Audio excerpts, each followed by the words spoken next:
जय हिंद। यदि आप यूपी टेट 2026 की तैयारी कर रहे हैं और पेपर 2 में आप एसएसटी लिए हैं तो ये वीडियो एक क्लास आपके लिए है। साथियों, हम लोग इस क्लास में यूपी टेट पेपर 2 एसएसटी के वो महत्वपूर्ण प्रश्न करने वाले हैं जो या तो प्रीवियस ईयर पूछे गए हैं या उन्हें पूछे जाने की संभावना है।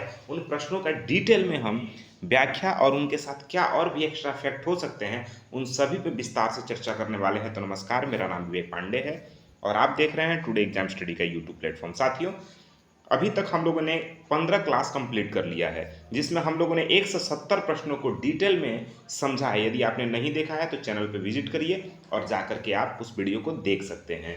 अब आज यहाँ से हम लोग क्वेश्चन नंबर 171 से 16वां वीडियो शुरू कर रहे हैं। 16वां क्लास हमारा एसएसटी का है। साथियों, हम लोग यहाँ CTET, UP TET, BPSC, TRE और तमाम टीचिंग एग्जाम की तैयारी करते हैं, वो भी बिल्कुल मुफ्त में, फ्री में।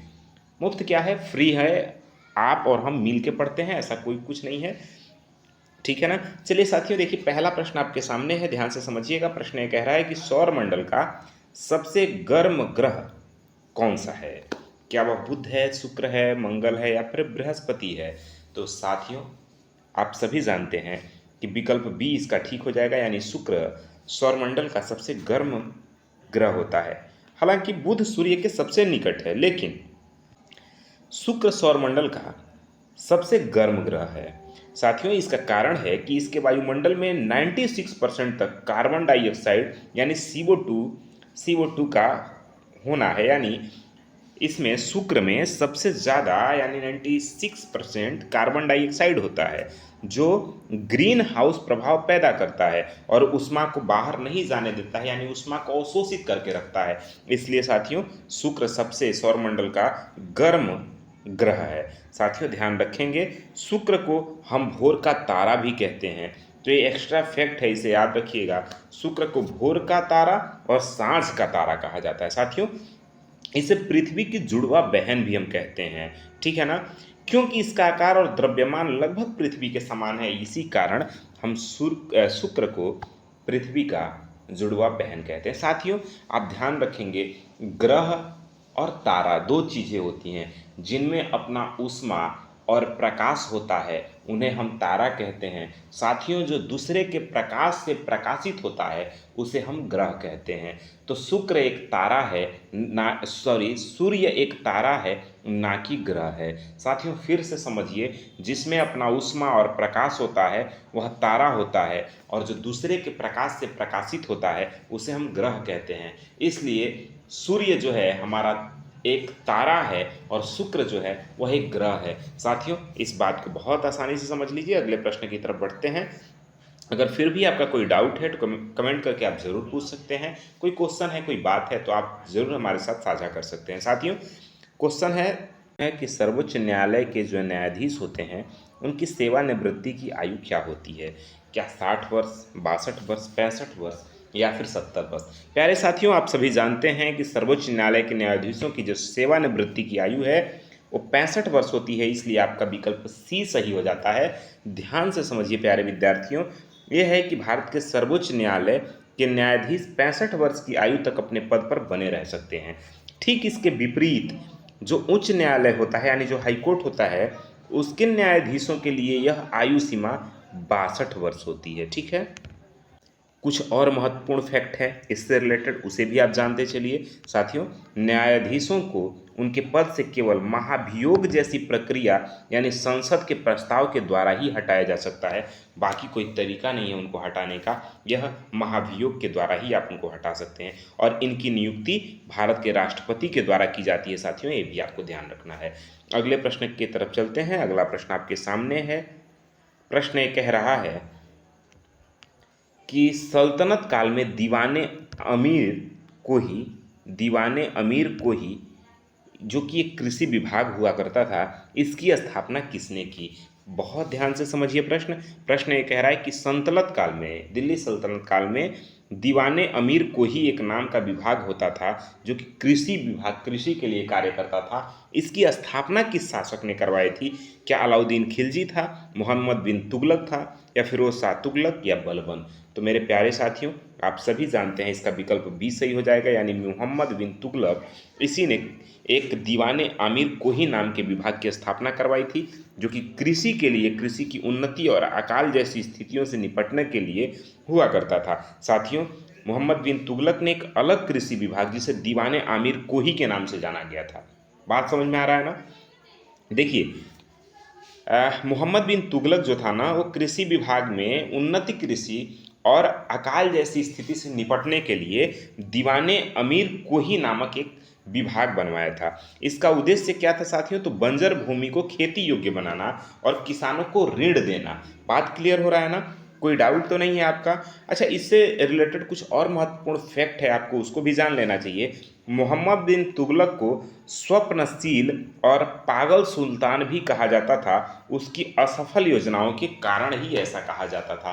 साथियों, सवाल पूछा जाएगा स्वप्नशील और पागल किसे कहा जाता था? तो मोहम्मद बिन तुगलक को कहा जाता था। ये बात आपको ध्यान रखना है। और इब्न बतूता जो मोरक्को का यात्री था, इसी के काल में भारत आया था। सवाल पूछा जाए इब्न बतूता भारत कब आया था, तो मोहम्मद बिन तुगलक के शासनकाल के समय में। ये आपको ध्यान रखना है। ये कुछ एक्स्ट्रा फैक्ट हैं। अगले प्रश्न की तरफ बढ़ते हैं। अगला प्रश्न आपके सामने होगा साथियों। प्रश्न ये है, रूर औद्योगिक क्षेत्र किस देश में स्थित है? साथियों, बहुत बेहतरीन सवाल है कि जो रूर औद्योगिक क्षेत्र है वो किस देश में स्थित है। क्या फ्रांस है, जर्मनी है, पोलैंड है या फिर रूस है? मेरे प्यारे साथियों, इसका सही विकल्प ऑप्शन नंबर बी हो जाएगा, यानी जर्मनी। जर्मनी रूर औद्योगिक क्षेत्र का, देखिए जर्मनी क्या है ना, जर्मनी का रूर क्षेत्र कोयला खनन और इस्पात उत्पादन के लिए पूरी दुनिया में प्रसिद्ध है। इसे जर्मनी का काला प्रदेश भी कहा जाता है। किसे? रूर को। बात क्लियर हो रहा है ना? जैसे भारत के छोटा नागपुर पठार को खनिज संपदा की प्रचुरता के कारण भारत का रूर कहा जाता है। ये भी आपको ध्यान रखना है। भारत का रूर किसे कहा जाता है? तो छोटा नागपुर पठार को। वहीं जर्मनी में जो रूर है उसको जर्मनी का काला प्रदेश कहते हैं। ये बात आपको ध्यान रखना है। रूर कहाँ है? तो जर्मनी में है। ठीक है ना? कोई दिक्कत? अच्छा, कुछ महत्वपूर्ण फैक्ट है, आप उसको भी जान लीजिए साथ में। रूर नदी इस क्षेत्र से होकर बहती है, जिसके कारण इसका नाम रूर पड़ा। रूर इसका नाम क्यों पड़ा? क्योंकि रूर नदी इसी क्षेत्र से बहती है। साथियों, यह यूरोप के सबसे बड़े औद्योगिक क्षेत्रों में से एक है, जिसका नाम रूर है, जो कि जर्मनी में है। इसे काला प्रदेश कहा जाता है जर्मनी का। बात क्लियर हो रहा है? हम छोटा नागपुर के पठार को भी भारत का रूर कहते हैं। अगले प्रश्न की तरफ बढ़ते हैं। अगला प्रश्न बहुत बेहतरीन आपके सामने है। प्रश्न ये कह रहा है कि लोक लेखा समिति में कुल सदस्यों की संख्या कितनी होती है? साथियों, आपको बताना है कि जो लोक लेखा समिति होता है उसमें कुल कितने सदस्य होते हैं। क्या वह 15 होते हैं, 22 होते हैं, 30 होते हैं या फिर 45 होते हैं? तो प्यारे साथियों, आप सभी जानते हैं कि इसका विकल्प बी सही हो जाएगा। इसमें कुल 22 सदस्य होते हैं। किसमें? लोक लेखा समिति में। लोक लेखा समिति में कुल 22 सदस्य होते हैं। देखिए, सीधे आपको वही प्रश्न पढ़ाए जा रहे हैं जिनके यूपी टेट में पूछे जाने की संभावना है। साथियों, मेरा मकसद आप बस इतना है, आप जान लीजिए कि जैसे मैंने फ्री में तैयारी किया ना, बिना कहीं कोचिंग लिए, सिर्फ यूट्यूब से और इन मतलब फ्री के कंटेंट से, तो मेरा मकसद है साथियों कि मैं भी आपको इस तरह से फ्री पढ़ाऊं कि आपके किसी काम आए। मैं कभी आपको नहीं कहूँगा कि आप सब्सक्राइब कर लो, कभी नहीं कहूँगा लाइक शेयर करो। अगर आपको पसंद आए तो लाइक करिए, नहीं मन करे मत करिए, पढ़िए, बस इतना मकसद है। मन करे तो सब्सक्राइब करके पढ़िए, मन करे तो बिना सब्सक्राइब करे पढ़िए। देखिए, मकसद सिर्फ इतना है कि पढ़ना है। बात क्लियर हो रहा है ना? आप पढ़िए, हमारा इतना ही उद्देश्य है।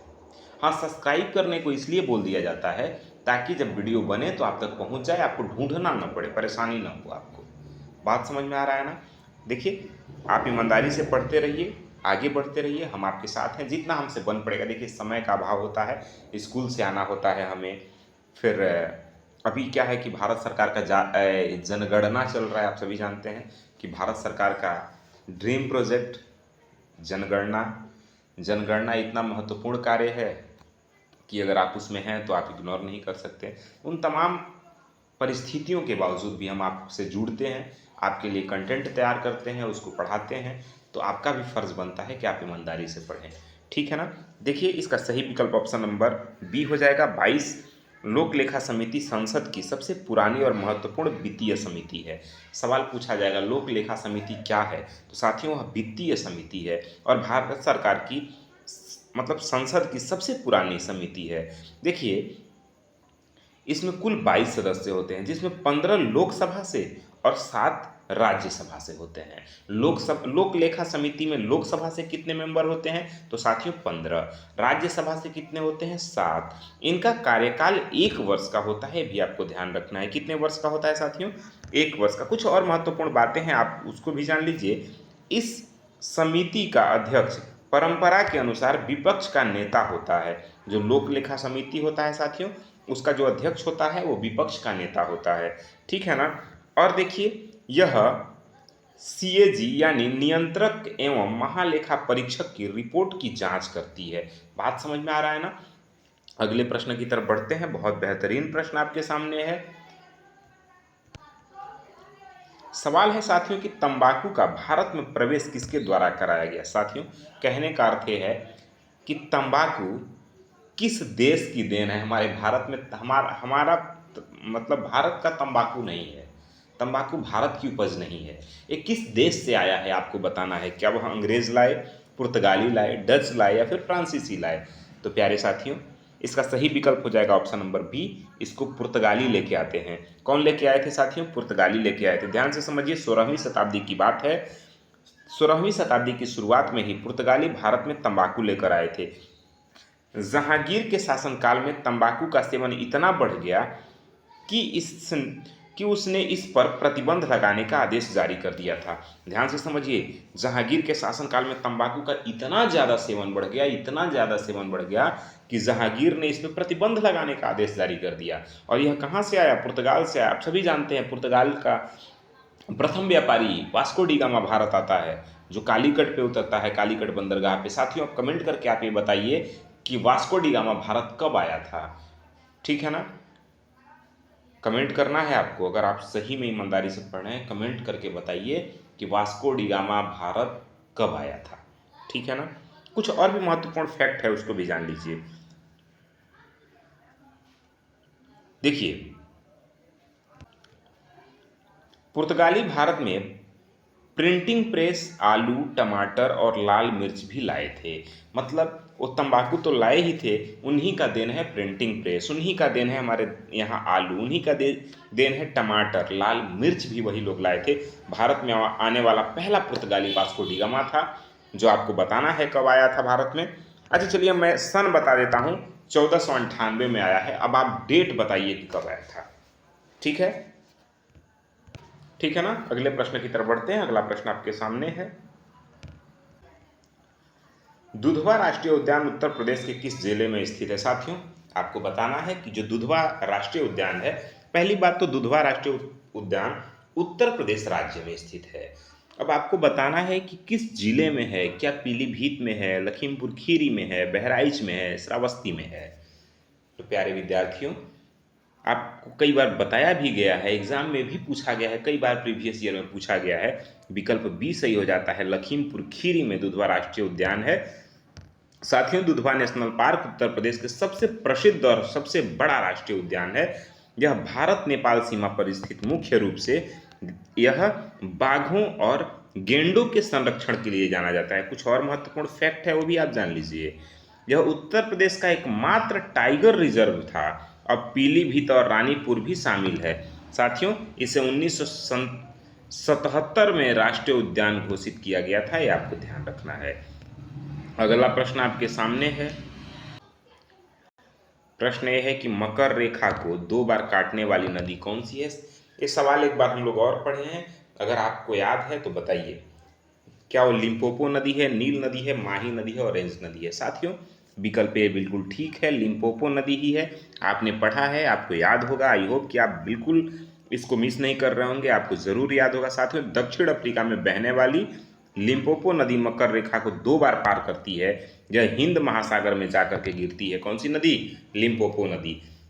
वहीं अगर माही नदी की बात करें साथियों, तो कर्क रेखा को 2 बार काटती है, जो कि माही नदी कहाँ है, भारत में है। वहीं कांगो नदी की बात करें साथियों, जो कि अफ्रीका में है, भूमध्य रेखा को 2 बार काटती है, यानी इक्वेटर को 2 बार क्रॉस करती है साथियों, ये आपको ध्यान रखना है। ठीक है ना। अगला प्रश्न आपके सामने है कि स्वर्ण सिंह समिति का संबंध किससे था? बताइए, सरदार स्वर्ण सिंह समिति का संबंध किससे था? मूल अधिकार, मूल कर्तव्य, नीति निर्देशक तत्व या पंचायती राज से? तो प्यारे विद्यार्थियों, इनका संबंध मूल कर्तव्य से था। विकल्प बी आपका सही है। बात करें अगर हम सरदार स्वर्ण सिंह समिति की, तो साथियों आपातकाल के दौरान यानी 1976 में स्वर्ण सिंह समिति की सिफारिश के आधार पर 42वें संविधान संशोधन द्वारा संविधान में मूल कर्तव्य जोड़े गए। इन्हें संविधान के भाग 4A और अनुच्छेद 51A में रखा गया है, आपको ध्यान रखना है। ठीक है ना। आइए कुछ और एक्स्ट्रा फैक्ट है वो भी आप जान लीजिए। मूल कर्तव्यों को हम सोवियत संघ यानी रूस के संविधान से लिए हैं। वर्तमान में कुल 11 मूल कर्तव्य हैं। कितने हैं? 11 मूल कर्तव्य हैं, ध्यान रखना है आपको। अगला प्रश्न आपके सामने है कि अकबरनामा कितने भागों यानी जिल्दों में विभक्त है? क्या 2 में, 3 में, 4 में या 5 में? तो प्यारे साथियों, यह 3 भागों में, यानी भाग मतलब जिल्द, ठीक है ना, 3 जिल्दों में यह विभक्त है। साथियों ध्यान रखेंगे, अबुल फजल द्वारा लिखित अकबरनामा 3 भागों में है। पहले भाग में अकबर के पूर्वजों का इतिहास है, दूसरे में अकबर के शासनकाल की घटनाओं का विवरण है, और तीसरे में भाग को आईने अकबरी कहा जाता है। सवाल पूछा जाए अकबरनामा के किस भाग को आईने अकबरी कहा जाता है, तो साथियों वह तीसरा भाग है जिसे आईने अकबरी कहा जाता है, जिसमें मुगल प्रशासन और सांख्यिकीय का वर्णन है। ये भी आपको ध्यान रखना है। अबुल फजल अकबर के नवरत्नों में से एक था। यह पुस्तक फारसी भाषा में लिखी गई है, ये भी आपको ध्यान रखना है। अगला प्रश्न आपके सामने है नील क्रांति का, कि नील क्रांति किससे संबंधित है साथियों? क्या वह कृषि उत्पादन से संबंधित है, मत्स्य पालन से संबंधित है, दुग्ध उत्पादन से संबंधित है या उर्वरक से संबंधित है? तो प्यारे विद्यार्थियों, अगर आप पढ़ रहे होंगे तो आपको निश्चित रूप से मालूम होगा, क्योंकि अगर आपने PYQ भी किया होगा तो ये प्रश्न आपसे टकराया होगा कि नीली क्रांति का संबंध मत्स्य पालन से है। विकल्प बी आपका बिल्कुल सही है। साथियों, नीली क्रांति का उद्देश्य है मछली पकड़ने और जलीय कृषि को बढ़ावा देना। भारत में इसकी शुरुआत 7वीं पंचवर्षीय योजना के दौरान हुई थी।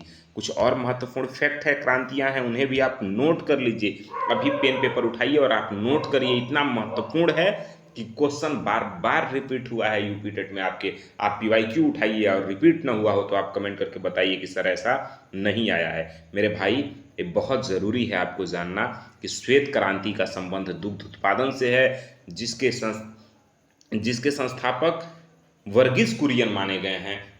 इस क्रांति के जनक हैं वर्गीस कुरियन। कौन सी क्रांति? श्वेत क्रांति। श्वेत क्रांति, ठीक है ना। इस क्रांति के जनक कौन है? वर्गीस कुरियन है।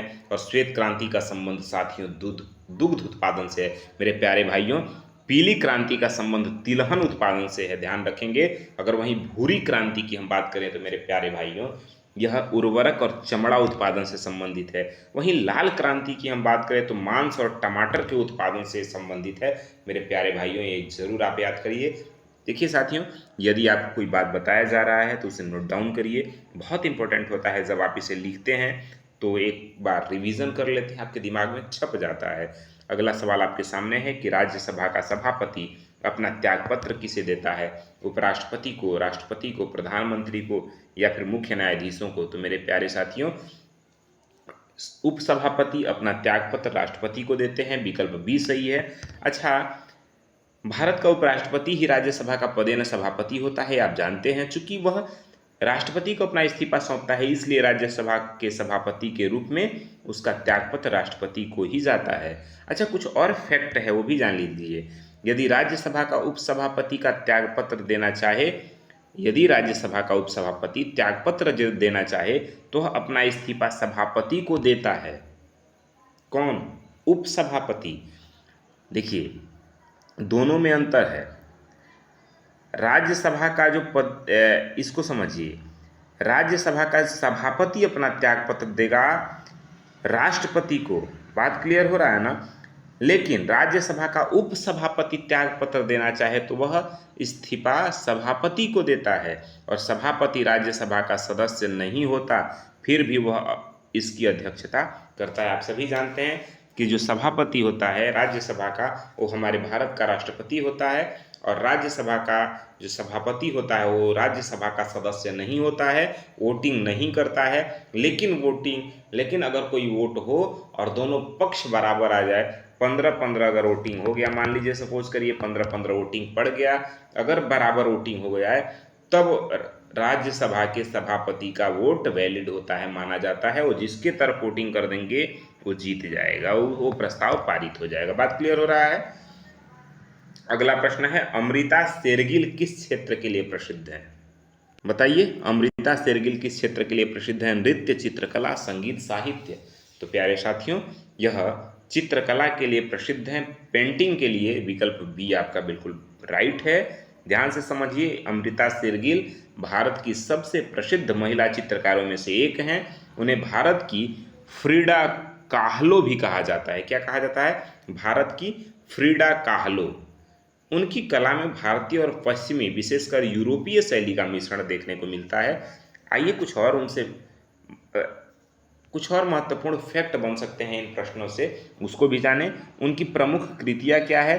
3 girls, brides, toilet, young girls उनकी प्रमुख कृतियाँ हैं। उन्हें आधुनिक भारतीय कला का अग्रदूत भी माना जाता है साथियों, ये भी आपको ध्यान रखना है। ठीक है ना? ये प्रश्न पूछे जाते हैं आपके एग्जामों में, तो इन बातों को ध्यान रखना है। देखिए साथियों, सिर्फ पढ़ने से नहीं होता है, आपको चीज़ों को याद रखना है। एक बार में नहीं समझ में आता है, दोबारा वीडियो देखिए, तिबारा देखिए, बार बार चैनल स्विच करेंगे, बार बार यहाँ से वहाँ से भटक जाएंगे साथियों, परेशान हो जाएंगे। तो मैं आपसे रिक्वेस्ट करूँगा, निवेदन करूँगा कि एक जगह कहीं टिक के पढ़ें आप। बात समझ में आ रहा है ना? बड़े जहरी का नाम बिकता है, बड़े लोग हैं, बड़ा चैनल है, बड़ा नाम है, लेकिन दर्शन छोटे हैं। तो आप बड़ा नाम, बड़ा चैनल देख के कहीं मत जाइए। आप जहाँ सही लग रहा है, जहाँ ठीक पढ़ाई आपको मिल रहा है, फ्री का मिल रहा है और बेस्ट मिल रहा है, बात फ्री की नहीं है, बात बेस्ट की है, वहाँ पढ़िए। अगर मैं आपको बेस्ट नहीं दे रहा हूँ तो मत पढ़िए, ठीक है ना? अगर आपको कोई सुझाव देना है हमें तो जरूर दीजिए। अगला प्रश्न है कि विश्व की सबसे गहरी झील कौन सी है? क्या वह सुपीरियर झील है, बैकाल झील है, टिटिकाका झील है, या आपके बुलर झील है? तो साथियों, आप सभी जानते हैं कि विकल्प बी सही हो जाएगा, बैकाल झील की बात हो रही है। ध्यान से समझिए, रूस के साइबेरिया क्षेत्र में स्थित बैकाल झील विश्व की सबसे गहरी और आयतन के हिसाब से सबसे बड़ी मीठे पानी की झील है। इसकी गहराई लगभग 1642 मीटर है साथियों, ये ध्यान रखना है। कुछ और फैक्ट है, उसे जान लीजिए। इसे साइबेरिया का मोती कहा जाता है। सुपीरियर झील, अगर हम बात करें सुपीरियर झील की साथियों, तो यह विश्व की सबसे बड़ी मीठे पानी की झील सतही क्षेत्रफल में है। ये ध्यान रखिएगा, सतही क्षेत्रफल में है। अभी आपने पढ़ा कि विश्व की सबसे गहरी झील बैकाल झील मीठे पानी की है, लेकिन किस आधार पे? आयतन के हिसाब से, और यह क्षेत्रफल के हिसाब से। बात क्लियर हो रहा है ना? और वहीं अगर मृत सागर की बात करें, डेड सी की, तो विश्व की सबसे नीची झील है साथियों, सबसे नीची झील है। अगला प्रश्न है आपके सामने, 85 नंबर प्रश्न है और कह रहा है कि अनुच्छेद 17 का संबंध किससे है? क्या वह उपाधियों के अंत से है, स्पृश्यता के अंत से, शिक्षा का अधिकार, या विधि के समक्ष समानता? तो प्यारे भाइयों, आप सभी जानते हैं विकल्प बी सही हो जाएगा, अस्पृश्यता का अंत। आर्टिकल 17 का संबंध है भारतीय संविधान का अनुच्छेद 17 छुआछूत को समाप्त करता है और किसी भी रूप में उसके आचरण के प्रतिबंधित करता है। यह एक निरपेक्ष मौलिक अधिकार है साथियों, ध्यान रखेंगे। कुछ और महत्वपूर्ण फैक्ट है, वह भी आप जान लीजिए। अनुच्छेद 18 उपाधियों का अंत, अनुच्छेद 18 जो है उपाधियों के अंत से संबंधित है। वहीं आर्टिकल 14 कानून के समक्ष समानता से जुड़ा है। वहीं आर्टिकल 21A जो है वो 6 से 14 वर्ष तक के बच्चों के लिए अनिवार्य शिक्षा की बात करता है।